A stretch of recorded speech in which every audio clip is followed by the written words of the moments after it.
Assalamualaikum warahmatullahi wabarakatuh. Baik kawan-kawan, izinkan memperkenalkan diri. Nama saya Andre Firly Hermawan dan rekan saya Repa Huda Silviani.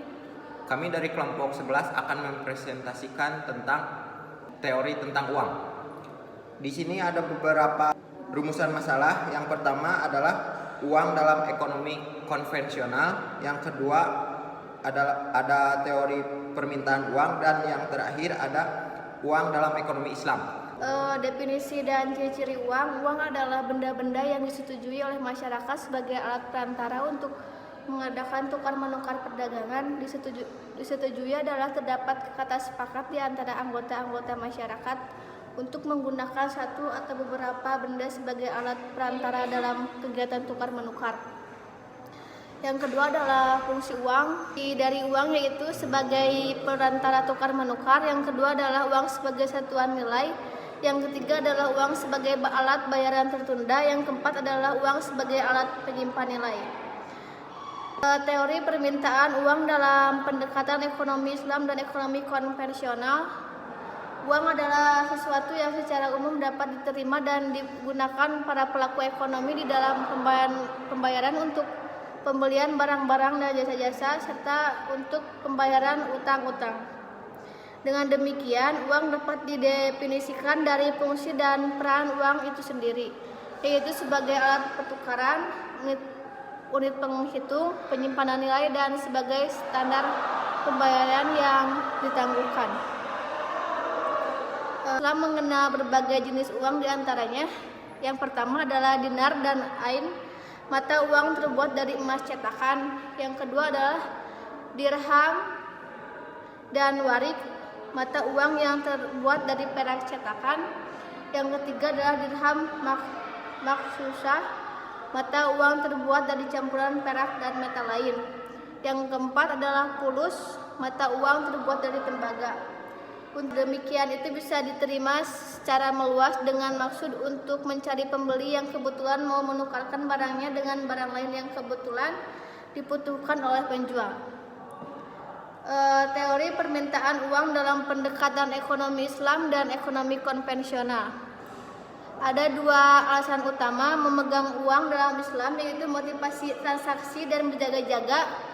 Permintaan uang dalam ekonomi Islam berhubungan dengan tingkat pendapatan, keperluan uang tunai yang dipegang dalam jangka waktu penerimaan, pendapatan, dan pembayaran. Besarnya persediaan uang tunai akan berhubungan dengan tingkat pendapatan dan frekuensi.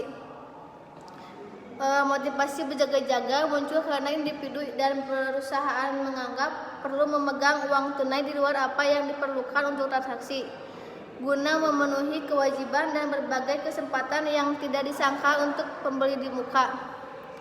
Namun bagi seorang muslim, memegang uang tunai untuk motivasi berjaga-jaga amat terbatas. Jumlah uang yang diperlukan dalam ekonomi Islam hanya berdasarkan motivasi untuk transaksi dan berjaga-jaga, merupakan fungsi dari tingkat pendapatan pada tingkat tertentu di atas yang telah ditentukan zakat atas aset yang kurang produktif. Teori tentang alokasi sumber-sumber ekonomi yang bersifat terbatas. Seseorang yang memegang uang akan dihadapkan pada keuntungan dan kemungkinan kerugian dari pemilik suatu bentuk kekayaan. Keuntungan orang yang memegang uang kas akan mendapatkan tingkat likuiditas yang dapat dibelanjakan, namun ia akan dihadapkan pada kemungkinan hilangnya peluang untuk mendapatkan nilai lebih.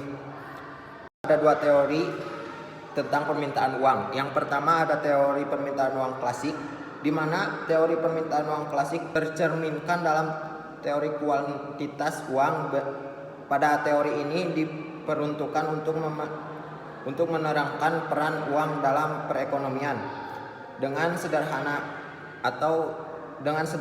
Ripfing Fisher merupakan teori kuantitas permintaan uang Keynes, menjabarkan Keynes tentang individual choice.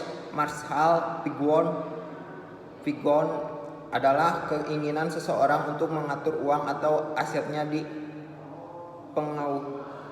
dipengaruhi oleh tiga hal. Yang pertama ada money demand for transportation, yang kedua ada money demand for precautionary, yang terakhir ada money demand for speculity. Bagi Keynes, money demand for transaction ditentukan oleh tingkat pendapatan, money demand for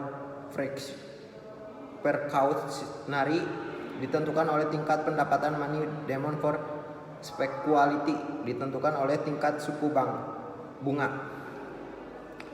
Dan ada teori permintaan uang dalam Islam. Uang dalam ekonomi Islam bukanlah modal. Uang adalah barang publik.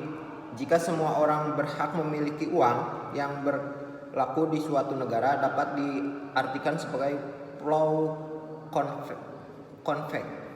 Teori permintaan uang dalam ekonomi Islam dapat dijelaskan sebagai berikut. Teori permintaan uang menurut mazhab Iqtisaduna. Permintaan uang hanya ditentukan untuk dua tujuan pokok, yaitu transaksi dan berjaga-jaga atau investasi. Permintaan uang untuk transaksi merupakan fungsi dan tingkatan pendapatan yang dimiliki oleh seseorang, di mana semakin tinggi tingkat pendapatan seorang, maka permintaan uang atau memfasilitasi transaksi bank dan jasa juga akan meningkat. Yang kedua, di teori Islam, permintaan uang menurut mazhab mainstream. Menurut mazhab ini, permintaan uang juga dikategorikan menjadi dalam dua hal, yaitu permintaan uang untuk transaksi dan permintaan uang untuk berjaga-jaga. Perbedaan baru terlihat pada mazhab ini dengan melihat bagaimana perilaku permintaan uang untuk kedua motif tersebut. Landasan filosofis dari teori dasar ini adalah bahwa Islam menggarahkan sumber-sumber daya yang ada untuk alokasi secara maksimum dan efisien. Poin terakhir ada uang dalam sistem ekonomi Islam. Dengan adanya keberadaan uang, hakikat ekonomi dalam perspektif Islam dapat berlangsung dengan lebih baik, yaitu terpelihara dan meningkatkan perputaran harta di antara manusia. Dengan keberadaan uang, aktivitas zakat, infak, sedekah, wakaf, dan lain-lain dapat lebih lancar terselenggarakan. Dengan keberadaan uang juga aktivitas sektor swasta, publik, dan sosial dapat berlangsung dengan akselerasi 8 yang lebih cepat. Dalam ekonomi konvensional, sistem bunga dan fungsi uang dapat disamakan dengan komoditi, penyebab timbulnya pasar tersendiri dengan uang sebagai komoditi yang bunga. Baik, kesimpulan yang setelah kita bahas tadi, dari pembahasan yang dijabarkan dan dapat ditarik kesimpulan bahwa uang adalah benda-benda yang disetujui oleh masyarakat sebagai alat perantara untuk mengadakan tukar menukar atau perdagangan. Disetujui adalah terdapat kata sepakat di antara anggota-anggota masyarakat untuk menggunakan suatu atau beberapa benda sebagai alat perantara dalam kegiatan tukar menukar. Cukup sekian Dari presentasi dari kami. Mohon maaf bila ada kesalahan kata atau kekurangan materi. Cukup sekian dari kami. Terima kasih atas perhatiannya. Assalamualaikum warahmatullahi wabarakatuh.